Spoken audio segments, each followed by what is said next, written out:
very much. Thank you for inviting me to speak today. I'm nowhere near as qualified as both your previous speaker and nor Mr. Redmer, who follows me.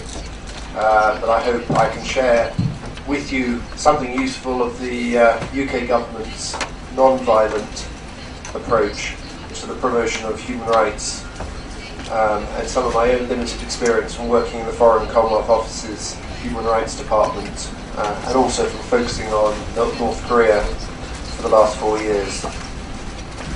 As the Foreign Secretary, William Hague, said at the launch of the 2010 Human Rights Report, the UK government is committed to a foreign policy that has the practical promotion of human rights as part of its irreducible core. Promoting human rights is indivisible from our foreign policy objectives.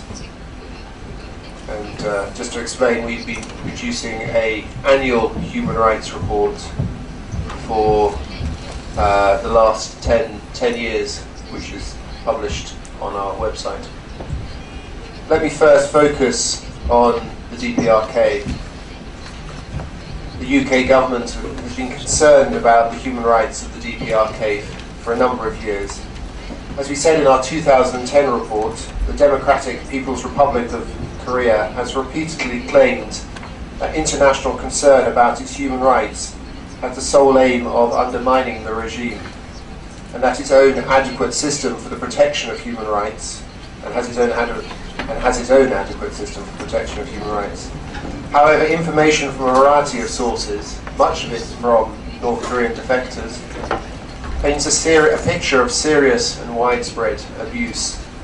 This includes political prisons and labour rehabilitation camps, regular use of the death penalty, including extrajudicial and public executions, routine use of torture and inhumane treatment, and severe restrictions on freedom of speech, movement, assembly and information. Human rights, as understood by the rest of the world, do not exist in the DPRK. Just to say, our 2011 report will be published on the 30th of April, in a couple of days' time, and I guarantee it will be similarly blunt about the performance of North Korea's human rights. We use every opportunity to raise our concerns. We are strong supporters of UN resolutions. The British government is strong supporters of UN resolutions. Our embassy in Pyongyang raises human rights with the regime regularly. We also pursue bilateral confidence-building measures in DPRK that could have a practical impact, including providing support for projects that help children, food security, and the disabled. And if the translators will just excuse me for a moment if I just slightly deviate from my script, and I'll speak slowly. We also are listening to our previous speaker about how to influence non-violent struggle.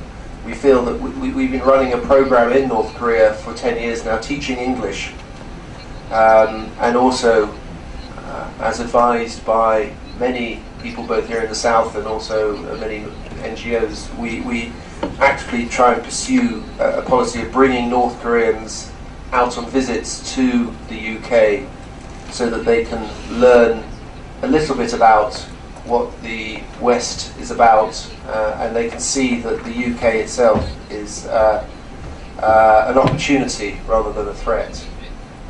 And here in Seoul, I just wanted to add, we are just coming to the end of our first year of our program of teaching of English for the Future, teaching English to 50 defectors together with South Korean companies. And our Deputy Prime Minister, Nick Clegg, who was here for the Nuclear Security Summit, had the opportunity to meet 6 of these young defectors for a dinner, and was able to hear themselves about their hopes and dreams, all of which were about, in time, returning to North Korea and changing that country.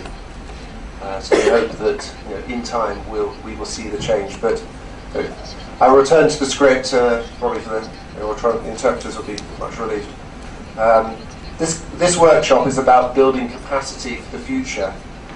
As I said, I worked for 2 years in the Foreign and Commonwealth Office Human Rights Department, and during this time I focused on torture prevention and in particular tools for NGOs to properly document incidents of torture.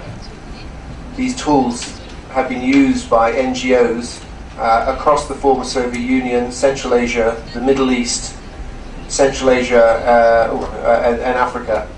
Only by bringing such incidents to the attention of the international community can eradication stand any chance of success.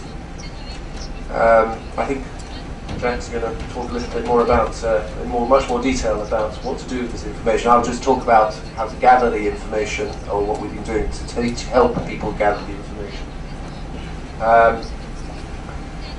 North Korea hopes to shut away anyone who criticises the regime, but it's important that we make sure that their stories are heard, and where they have suffered abuse, that it is documented. I was struck recently by, when I was reading the Jong'an Daily, by David Hawke, who I think maybe has just produced one of the works on the Gulag and the political prison camps, who said, "It is worth recalling that some 45 years ago, political prisoners in China were an undifferentiated mass of people, unknown to the rest of the world. In fact, Andrei Sakharov, the renowned Soviet scientist and dissident, together with other Soviet dissidents in the 1970s, publicly called on their Chinese counterparts to establish lines of communication with the outside world in order to prevent the authorities from crushing them without trace in the remote labour camps and prisons. They pointed out that international exposure of human rights violations was an important way to deter governments and bring about change. Today, North Korean prisoners are the ones coming to the fore.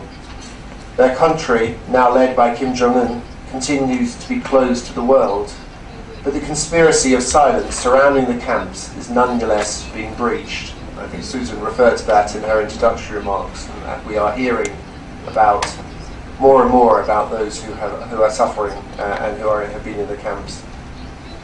The prohibition of torture is absolute and carries a special status in international law. It is so fundamental a principle that even if a state has not ratified a treaty prohibiting torture, the prohibition against it binds that state. No circumstances whatsoever, including, for example, war or a public emergency, can ever justify torture.